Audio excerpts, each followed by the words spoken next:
Kenapa ketopong itu adalah keselamatan, ya kan? Kenapa kok bukan ketopong kekudusan, Ketopong hikmat. ketopong kebenaran, atau ketopong yang lain? Karena semua itu ada maksudnya.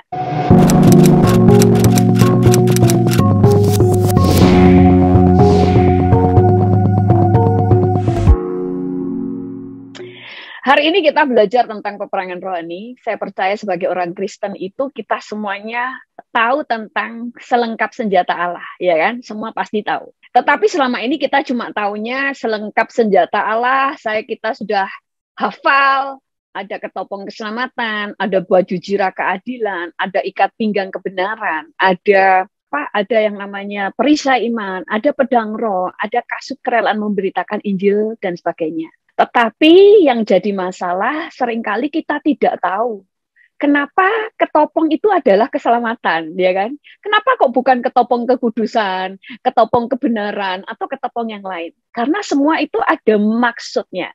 Nah, yang pertama, sejak kita terima Yesus, maka kita menjadi orang yang berada di medan pertempuran. Karena kita semuanya tahu bahwa dunia ini adalah milik Tuhan, tetapi ada di bawah kuasa si jahat. Saya sering jelasin, jadi nggak perlu buka ayatnya. Dikuasai si jahat. Kalau ditanya bumi ini milik siapa? Milik Tuhan. Tapi yang punya otoritas sekarang adalah iblis. Pertama kali bumi ini otoritas Tuhan berikan kepada Adam dan Hawa. Tetapi karena Adam dan Hawa jatuh di dalam dosa, dia tunduk kepada perintah iblis. Maka kemudian otoritas atas dunia ini dipegang oleh iblis. Kita harus mengerti ya, kepada siapa kita tunduk, maka kita telah menjadikan dia pemimpin. Kita menjadikan dia tuan atas hidup kita. Pada waktu kita tunduk kepada setan, maka dia menjadi kuasa atas hidup kita. Makanya pada waktu Yesus, setelah puasa selama 40 hari, 40 malam, lalu dia dibawa Roh Kudus ke padang gurun untuk dicobai oleh iblis, betul? Waktu itu iblis menawarkan kekayaan, menawarkan kekuasaan, dan sebagainya. Bahkan dia katakan, lihat itu semua yang ada di dunia ini, lihat itu semua kemegahannya. Tetapi Tuhan Yesus berkata, enyalah kamu, ya kan? Dia berkata bahwa tidak ada yang kita menyembah selain kepada Tuhan. Dan Tuhan Yesus itu menunjukkan bahwa dia tidak mau melakukan apa yang ditawarkan iblis. Contohnya begini, iblis kan berkata begini, ubahlah batu menjadi roti. Kan waktu itu Yesus lapar kan. Dia bisa untuk mengubah batu menjadi roti. Tapi masalahnya, kalau Yesus waktu itu melakukan, terpancing untuk melakukan, maka dia tidak punya otoritas atas iblis. Karena dia mulai takluk dan tunduk dengan apa yang iblis katakan, maka dia saat itu juga di bawah pemerintahan iblis. Padahal kedatangan Yesus ke bumi itu kan salah satunya adalah menghancurkan pekerjaan iblis. Makanya firman Tuhan berkata, tunduklah kepada Allah, baru lawanlah iblis. Kalau kita tunduk kepada Allah, maka Allah yang menguasai kita, otoritas datang dari Tuhan, kita bisa memakai namanya. Sehingga iblis takluk dan tidak bisa melawan kita. Karena tidak bisa melawan namanya. Yesus itu mau menunjukkan bahwa dia punya otoritas. Dia tunduk kepada Allah. Kan waktu dia di manusia itu, Yesus, waktu di bumi kan dia memakai seluruh 100% manusia, kemanusiaannya. Dia tetap Allah, tetapi dia tidak memakai kealahannya. Maksudnya tidak memakai kekuasaannya sebagai Allah, tapi dia menjadi manusia, makanya dicobai. Kalau Allah, dia tidak bisa dicobai. Nah, demikian juga dengan hidup kita. Kita ini mau tidak mau, suka atau tidak suka, tahu atau tidak tahu, kita ada di dalam medan peperangan. Peperangan kita itu sebenarnya hanya dua. Kita berperang antara gelap dan terang. Jadi di dunia ini perperangannya antara gelap dan terang. Antara kebenaran dan dosa. Makanya Alkitab berkata bahwa Gelap dan terang tidak bisa disatukan. Jadi peperangan di bumi ini sebenarnya hanya gelap, terang, dosa, dan kebenaran. Alkitab berkata kebenaran memerdekakan. Kebenaran yang kamu ketahui akan memerdekakan kamu. Jadi kita mulai melihat kalau perangnya itu antara terang dan gelap, benar dan dosa. Makanya kenapa Tuhan itu berkata bahwa kita jangan menjadi suam-suam. Kita tidak bisa menjadi abu-abu berdiri di tengah-tengah. Kalau berdiri di tengah-tengah, pasti mati, pasti habis, pasti hancur. Kalau berdiri di tengah-tengah, itu malah gawat. Tuhan menolak, firman Tuhan katakan, hidup kamu, tetapi kamu akan dihabisin sama setan. Agak macet-macet ya komputer saya, enggak ya? Tadi ya sedikit. Iya, ya? Pastor. Sudah lancar. Tadi rotok enggak lancar ya? Oke. Oke, maaf ya. Sudah bagus ya. Kayak mungkin kesenggol-senggol tadi. Jadi kita itu mulai melihat bahwa misalnya contoh gini, makanya iblis bisa nggak ngasih kekayaan? Bisa. Cuma iblis kalau ngasih kekayaan itu dari mencuri. Iblis kan pencuri, pembunuh, pembinasa. Dia yang mengambil dari orang lain, dari anak, dari ya kan iblis itu bisa mengambil kekayaan dan sebagainya dari orang lain karena iblis itu tidak bisa menciptakan. Kalau orang itu gelap sekalian gelap, misalnya kepin kaya cari dukun sekalian ya bisa kaya. Atau mencari gak usah kekayaan lah, mencari kekuatan lah, mencari karisma semuanya itu dari kuasa gelap bisa, tetapi hidupnya hancur ya kan. Iblis bisa memberikan apa saja, tetapi iblis tidak bisa memberikan damai sejahtera. Dan yang kedua, iblis tidak bisa memberikan hidup dan keselamatan. Tapi kalau kita hidup di tengah-tengah, yaitu di garis abu-abu, tidak panas, tidak dingin, atau suam-suam. Dikasih kekayaan enggak, kesuksesan juga enggak, keberhasilan juga enggak, tapi dihancurin sama iblis, tetapi juga dia tidak berada di dalam kerajaan Allah, yang artinya dia tidak berada di dalam janji-janji Tuhan karena dia ada di tengah-tengah. Makanya kalau di tengah-tengah itu malah gak enak. Alkitab berkata, alangkah baiknya jika engkau dingin atau panas. Gelap sekalian gelap, terang sekalian terang. Ini maksudnya kalau jahat sekalian jahat. Tapi kalau sudah tobat, bertobatlah. Juga Alkitab berkata, jadi karena engkau suam-suam kuku dan tidak dingin atau panas, aku akan memuntahkan engkau dari mulutku. Nah, kita mulai melihat ya, bahwa terang dan gelap itu adalah tidak bisa disatukan. Jadi peperangan kita antara gelap dan terang, dosa dan kebenaran. Itu sebabnya kunci kemenangan kita adalah di mana kita berdiri. Bahkan di dalam penglihatannya, Tuhan juga pernah mengajarkan saya, Tuhan itu kalau ngasih saya itu sebuah rema ya, Tuhan itu langsung ajarin, ya kan, Tuhan kasih gambaran. Tetapi ada orang-orang yang Tuhan kasih itu penglihatan langsung lihat. Saya punya teman ya, pendoa syafaat itu, kami saling-saling melengkapi. Saya dapat sesuatu, dia dapat sesuatu. Tapi kalau dia itu dapat penglihatan itu benar-benar mata telanjang ya. Kadang-kadang kalau penglihatan kan kayak alam roh ya. Ada yang benar-benar lihat kayak di alam nyata. Waktu itu dia mulai melihat pada waktu dia berdiri atas kebenaran. Maksudnya gini, kalau iya, ya iya. Tidak, ya tidak. Pada waktu dia berdiri atas kebenaran, dia tuh mulai lihat, diajarin sama Tuhan. Waktu dia mempercayai firman. Misalnya firman itu berkata A.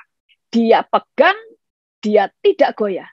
Iblis itu yang mau serang dia, tiba-tiba minggir sendiri tanpa ditengking. Kenapa?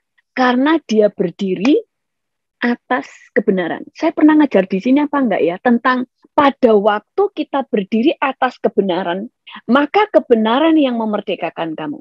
Waktu kita berdiri atas firman, maka firman yang akan membela kamu. Jadi di dalam kehidupan kita pada waktu kita punya masalah, ada peperangan rohani, semua kan peperangan rohani ya, punya masalah, punya sakit penyakit, kepahitan, kemudian serangan iblis lah, dan sebagainya. Kalau di Indonesia kan ada santet lah sebagainya. Saudara hanya perlu lari pada kebenaran, melakukan yang benar, maka kebenaran itu yang akan berperang ganti saudara. Karena firman Tuhan berkata begini, nggak ada di sini ya ayatnya, saya jadi diingatkan, tapi saya kayak sudah pernah saya ajarkan di sini.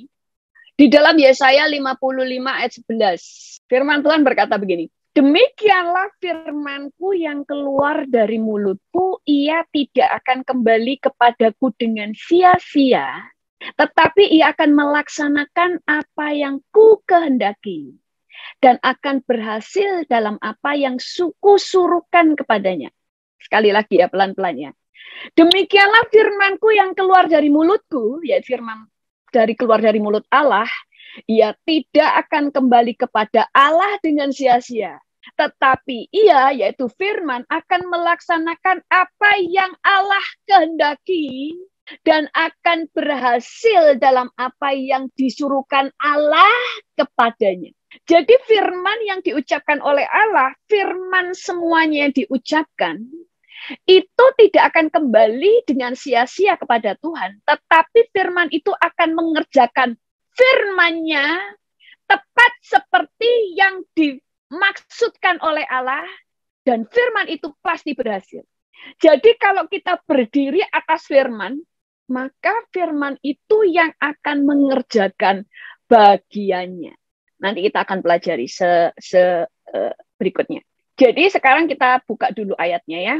Peperangan rohani bagian yang pertama. Firman Tuhan di dalam Efesus 6 ayat 13 sampai 17 berkata begini. Sebab itu ambillah seluruh perlengkapan senjata Allah supaya kamu dapat mengadakan perlawanan pada hari yang jahat itu. Dan tetap berdiri sesudah kamu menyelesaikan segala sesuatu. Jadi berdirilah tegap, berikat pinggangkan kebenaran dan berbaju jirahkan keadilan. Kakimu berkasutkan kerelaan untuk memberitakan Injil damai sejahtera. Dalam segala keadaan pergunakanlah perisai iman, sebab dengan perisai itu kamu akan dapat memadamkan semua panah api dari si jahat. Dan terimalah ketopong keselamatan dan pedang roh, yaitu firman Allah. Dalam segala doa dan permohonan, berdoalah setiap waktu di dalam roh dan berjaga-jagalah dalam doamu itu dengan permohonan yang tidak putus-putusnya untuk segala orang kudus. Kuncinya di sini. Sebab itu ambillah seluruh perlengkapan senjata Allah. Seluruh, tidak sebagian, tidak salah satu. Tapi seluruh. Ini kunci kemenangan. Supaya apa? Supaya kamu dapat mengadakan perlawanan pada hari yang jahat itu dan tetap berdiri sesudah kamu menyelesaikan segala sesuatu. Jadi kuncinya sebagai orang percaya, kita menang di dalam peperangan, kita menang dalam pertandingan, pakailah seluruh selengkap senjata. Seluruhnya lengkap, tidak salah satu, supaya apa? Tidak hanya menang, tapi tetap bisa berdiri tegak setelah menyelesaikan pertandingan atau setelah menyelesaikan peperangan. Banyak orang berkata, setelah peperangan rohani, saya ada serangan balik dan sebagainya. Tapi kuncinya saudara bisa tegak berdiri setelah selesai melakukan segala sesuatu, karena engkau memakai selengkap senjata, seluruhnya. Dan kita seringkali nggak lengkap ya. Di sini firman Tuhan katakan senjatanya apa saja. Selengkap senjata Allah yaitu ikat pinggang kebenaran, baju jirah keadilan, kasut kerelaan memberitakan Injil, perisai iman, ketopong keselamatan, pedang roh, dan doa dalam roh. Dengan permohonan yang tidak putus-putusnya. Jadi berdoa di dalam roh setiap waktu. Ini adalah pertahanan yang selalu menjaga bahwa setelah selesai perang, engkau tetap kuat dan tetap berdiri tegak. Makanya berdoa tidak putus-putusnya. Kalau saudara sudah bisa berbahasa roh senantiasa. 7 lengkap sempurna. 7 angka sempurna. Makanya tuh yang ke-7 jangan hilang. Nah, kita pertama dulu deh. Saya biasanya mulai dari yang atas ya supaya hafal. Mulai dari ketopong. Walaupun kalau di ayatnya kan dimulai dari ikat pinggang. Tetapi saya mulai dulu dari ketopong supaya hafal dari atas ke bawah ya. Nah, pertama adalah ketopong keselamatan. Yang menjadi pertanyaan, kenapa ketopongnya keselamatan? Bukan ketopong kebenaran, bukan ketopong kekudusan, bukan ketopong iman, bukan ketopong pikiran yang positif, dan sebagainya. Kok keselamatan? Itu yang menjadi pertanyaan saya pada waktu itu lama ya, saya selalu bertanya sama Tuhan, kenapa ketopongnya keselamatan? Karena kalau menghafalkan ketopong harus keselamatan. Kenapa enggak ketopong gitu aja? Atau ketopongnya terserah kalau saya keliru ketopong kebenaran, kenapa enggak boleh? Harus ketopongnya keselamatan. Berarti kan ada maksud Tuhan. Karena dulu waktu kecil saya ngapalin ketopong, terus saya bilang ketopong kebenaran. Katanya keliru, karena ketopongnya keselamatan. Terus saya dari situ melihat, berarti ada artinya kenapa harus ketopong keselamatan. Nggak boleh dibolak-balik. Ketopongnya pada waktu itu begini ya, kalau dulu ya tentara Romawi ya, jadi mukanya ini supaya terlindung. Kalau ini bukan ketopongnya tentara Romawi ya, ini kayak di kolong Inggris sana dan sebagainya, itu biasanya begini. Kalau begini mungkin orangnya mati duluan kalau saya nggak bisa nafas, kelihatan cuma matanya sipit, jadi yang minus ini nggak bisa lah pakai ini ya kan. Tapi ini kan untuk melindungi ya, melindungi kepala, karena di dalam peperangan bagian tubuh yang paling rawan untuk langsung mati kalau kena serangan adalah kepala dan dada. Kalau bagian-bagian yang lain di tangan, di kaki, di pinggang, perut, dan sebagainya, itu selama dia cepat-cepat ditangani supaya pendarahannya bisa tertutup atau racun dari panah dan sebagainya bisa cepat dihilangi, dia bisa hidup. Tetapi kalau di kepala dan di dada dan leher itu pasti mati.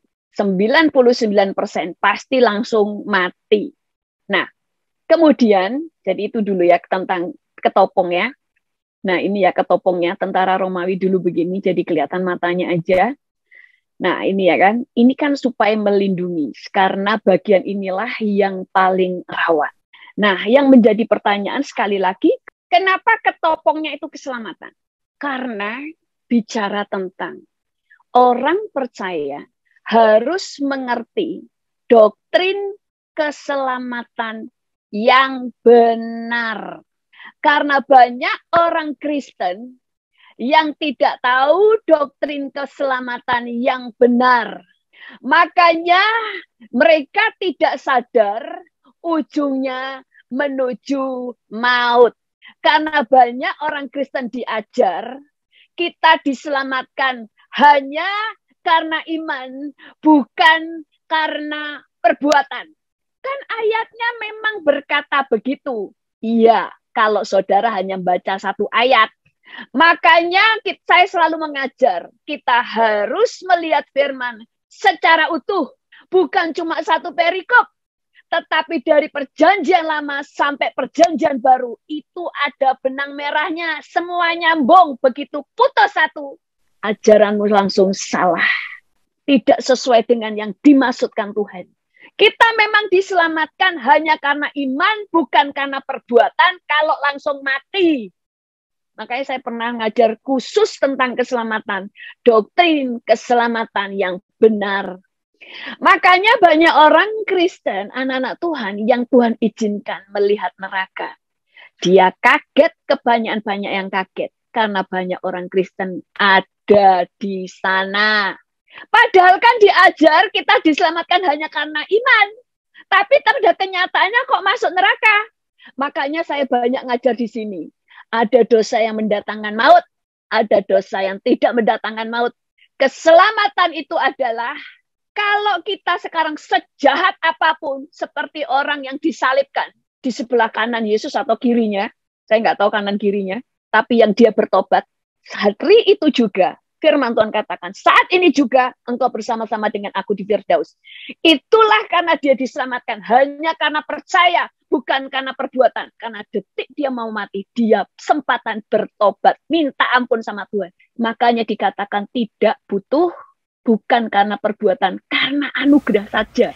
Tapi kalau kamu masih hidup, setelah kamu ditebus, kamu harus mengerjakan, diselamatkan, keselamatanmu dengan takut dan gentar. Tinggalkan dosa dan segala kejahatan. Tapi kalau diselamatkan hanya karena iman, maka ayat-ayat yang lain tidak perlu ditulis. Yang berkata kalau engkau sudah tahu kebenaran, tapi kamu sengaja berbuat dosa, maka tidak ada lagi pengampunan. Tetapi yang ada adalah hukuman yang kekal. Makanya kenapa ajaran itu selalu lengkap ayatnya. Dari semua sisi harus dilihat. Kalau ada satu ayat saja yang diputus padahal itu nyambung, ajarannya pasti nanti keliru ujungnya. Makanya banyak orang yang sembrono. Ada orang khotbah, tapi masih hidup dalam perselingkuhan, kumpul kebo. Ada orang WL, dia kumpul kebo itu terang-terangan. Dan dia ngerasa nggak salah tuh, biasa aja.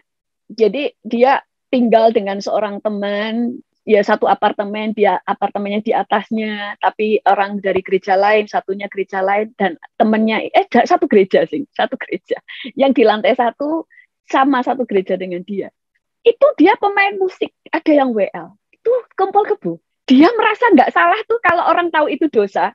Paling nggak dia kadang-kadang sembunyi-sembunyi. Masih berdoa tapi dia sembunyikan karena malu, karena ini dosa.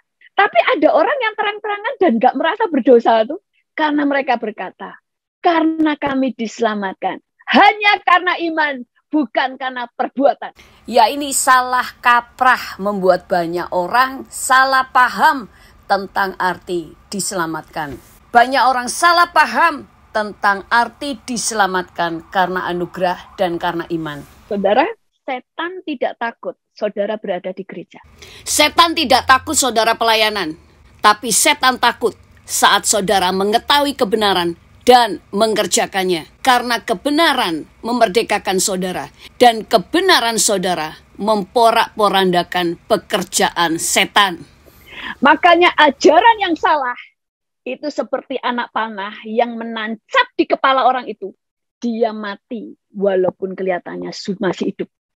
Makanya kalau dia dijamah Tuhan dan dia bertobat dari pikiran yang salah, ajaran yang benar membuat dia hidup kembali. Waktu apa yang nancap di kepalanya dicabut. Makanya banyak orang yang akhirnya matinya masuk neraka karena tidak tahu kebenaran secara utuh. Makanya banyak orang kan selalu gini, lu ayatnya ngomong begini kok. Sama dengan kalau orang dulu ada arek baru baca Alkitab dari Perjanjian Lama. Ini contoh aja, bukan dia salah, tapi maksudnya ini contoh. Dia bilang gini, ternyata kita itu nggak boleh lo makan babi. Ada ayatnya, itu sudah dikatakan haram. Tapi kenapa orang Kristen tetap makan babi? Padahal itu diharamkan. Berarti selama ini orang Kristen tidak melakukan firman Tuhan. Terus saya bilang, karena kamu baru baca di Perjanjian Lama, belum selesai. Baca terus sampai Wahyu, baru kamu nangkep bahwa yang dulu haram, sekarang sudah. Bukan dibatalkannya, sudah digenapi, sudah dibayar, sehingga engkau sudah boleh makan babi. Yang tidak boleh geragas. Tadi kan ada yang ngomong geragas. Geragas itu serakah, rakus. Makanya di Perjanjian Lama dikatakan ini tidak boleh, itu tidak boleh. Bapak Ibu harus mendengarkan khotbah saya tentang perbedaan Perjanjian Lama dan perbedaan Perjanjian Baru. Ini nggak boleh, itu nggak boleh. Tapi di Perjanjian Baru segala sesuatu diperbolehkan. Segala sesuatu halal bagiku. Tetapi tidak segala sesuatu berguna. Dan aku tidak mau diperhamba oleh apapun. Intinya semua boleh. Babi boleh. Apalagi ya. Babi aja yang saya kenal. Babi. Pokoknya apalah. Kambing. Ya boleh. Tapi sekarang hukumnya mengerti tentang penguasaan diri. Jangan diperhamba oleh apapun. Nah, doktrin keselamatan. Makanya dulu ada anak muda. Dia ngomong sama saya, Saya nggak suka dengan gereja saya yang sekarang. Kenapa? Karena dia sering mengundang hamba Tuhan dari luar. Hamba Tuhan itu mengajar tentang rapture, mengajar tentang dosa. Bagaimana kalau orang dosa, itu ada penghukuman di dalam dosa. Saya tidak suka. Kenapa? Karena pendeta itu suka khotbahnya menakut-nakuti. Terus saya bilang begini, kamu baca Alkitab nggak? Saya percaya kamu nggak pernah baca Alkitab. Terus dia bilang gini, iya sih, tetapi saya mengerti tentang keselamatan. Dulu saya di Indonesia, hidup saya nyaman. Saya tidak pernah takut karena saya tahu di dalam Yesus ada kepastian keselamatan. Karena pendetaku selalu mengajar di dalam Yesus ada kepastian keselamatan. Kita diselamatkan hanya karena iman, bukan karena perbuatan. Sekali selamat, tetap selamat. Makanya pada waktu di gerejanya diajar bertobat supaya bisa rapture dan sebagainya. Dia meninggalkan gereja dan dia katakan, aku rindu dengan gerejaku yang lama di Indonesia. Dan dia tetap hidup di dalam dosanya. Karena dia berpikir, aku tetap selamat karena aku diselamatkan. Hanya karena percaya. Hanya karena iman, bukan perbuatan. Memang saudara tidak bisa diselamatkan karena perbuatan. Tapi saudara diselamatkan karena percaya Yesus dan bertobat. Maka pada waktu Yesus bertemu dengan seorang wanita yang berbuat zina, Yesus tidak berkata, aku juga tidak menghukum engkau. Makanya sekarang berbuat baiklah. Enggak. Yesus katakan, jangan berbuat dosa lagi. Yang mencuri, jangan mencuri lagi. Hidup benar dalam keselamatan itu terus ada progres, terus naik. Yang mencuri, jangan mencuri lagi, tetapi hendaklah dia bekerja. Setelah itu firman Tuhan berkata, supaya dia juga bisa memberkati orang lain. Setelah dia tidak mencuri, dia kemudian bekerja dengan baik, lalu dia mulai bisa menjadi berkat orang lain. Itu namanya proses, terus mengalami dikuduskan.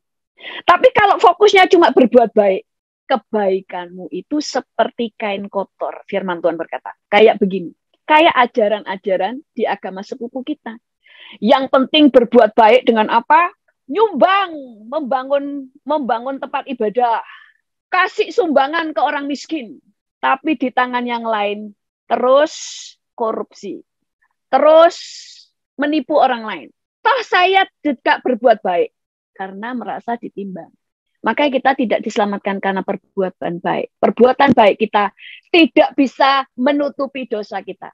Makanya percaya Yesus plus pertobatan. Tinggalkan dosa. Tinggalkan kejahatan. Maka yang banyak orang Kristen melayani di gereja dan tetap menjadi rentenir.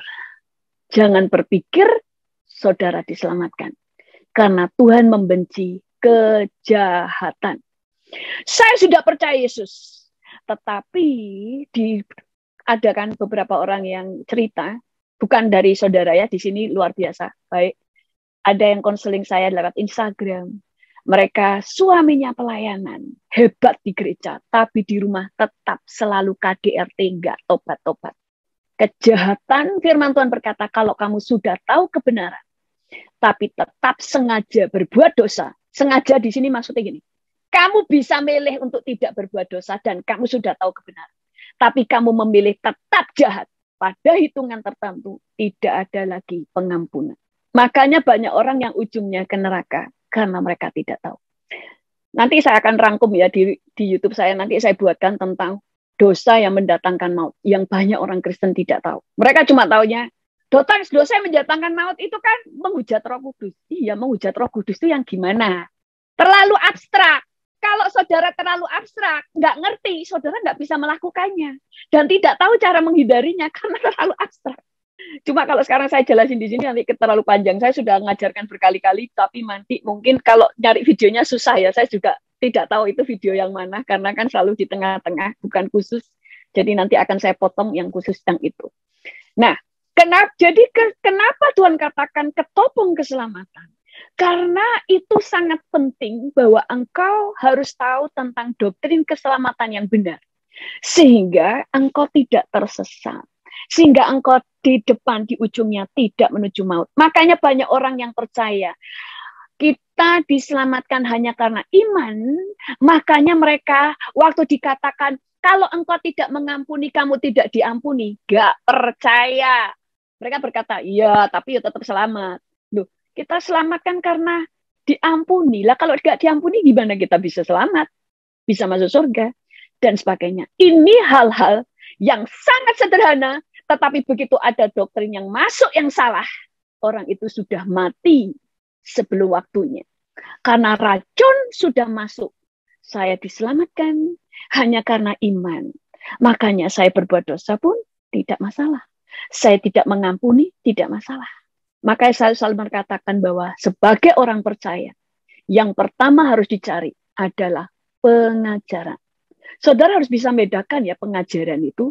Kalau cuma pengajar membuat pinter, itu orang nggak usah urapan juga bisa ngajar. Tapi pengajaran itu saudara akan kerasa. Yang di sini tuh kayak ada yang dilepasin. Itu pengajaran yang benar. Karena firman Tuhan berkata, kebenaran memerdekakan. Berarti ada yang dilepas. Tapi kalau pengajaran itu membuat saudara semakin terbelenggu. Wah ini nggak boleh ya. Itu nggak boleh ya. Ini ya. Membelenggu. Tapi kebenaran memerdekakan.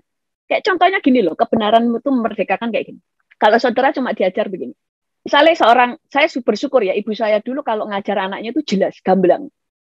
Ada orang misalnya ngajar gini. Nggak boleh lari-lari ke jalan. Kalau naik sepeda harus, misalnya saya dulu kan suka naik sepeda ya. Naik sepeda itu kalau malam lampunya harus nyala. Tidak boleh gini, tidak boleh gitu. Orang kan nggak ngerti. Kenapa sih nggak boleh semuanya? Nah ini membelenggu. Tapi kebenaran itu memerdekakan. Maksudnya gini, informasi yang jelas memerdekakan. Ibu saya kalau jelasin gini. Kamu itu suka naik sepeda malam. Kamu itu saya sukanya lampunya saya matiin. Karena saya dulu tuh sok jago, ya kan, suka naik sepeda itu. Kenapa saya sepedaan? Saya suka nggak pegang setir. Saya naik motor pun nggak pegang setir, saudara. Saya itu jago. Kalau naik motor, naik sepeda itu jago. Saya balapan sama cowok-cowok. Saya selalu jadi pemenang nomor 1. Karena saya dulu kepengen jadi pembalap. Saya jago. Kalau malam saya nggak mau nyalain lampu. Ibu saya bilang begini. Kamu kalau nggak nyalin, saya kan tak terus ibu saya begini, kalau ada truk itu nanti bisa kecelakaan. Saya bilang, kan nanti nggak kelihatan. Saya bilang, loh saya tuh bisa lihat kok, ada truk saya bisa kelihatan kok. Terus ibu saya bilang gini, jelasin membuat kita dimerdekakan. Kamu bisa lihat truknya karena truknya nyalain lampu, tapi truknya belum tentu bisa lihat kamu, karena kamu matiin lampu. Terus itu jelas, langsung nggak ngeyel, karena di sini langsung kayak dimerdekakan. Jadi remo. Jadi waktu menjelaskan dengan pengajaran yang benar, membuat orang itu paham, itu memerdekakan. Nggak cuma, nggak boleh ini, nggak boleh itu, nggak boleh anu, nggak. Tuhan itu kalau ngajar nggak cuma nggak boleh ini, nggak boleh ini, nggak boleh itu. Selalu diajarkan juga kenapa, why. Ngerti ya? Nah, itu yang membuat kita mengerti kenapa kita harus memakai ketopong keselamatan. Karena dulu saya tanya Tuhan, kenapa harus keselamatan? Ayat berikutnya. Alkitab berkata, segala tulisan yang diilhamkan Allah memang bermanfaat untuk mengajar, untuk menyatakan kesalahan, untuk memperbaiki kelakuan, dan untuk mendidik orang dalam kebenaran. Dengan demikian, tiap-tiap manusia kepunyaan Allah diperlengkapi untuk setiap perbuatan baik.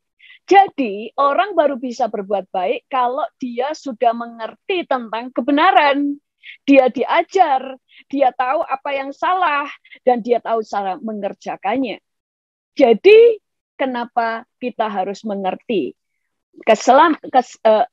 Kenapa kita memakai ketopong keselamatan? Nah, sekarang kita lanjutin ya, tentang baju jirah keadilan.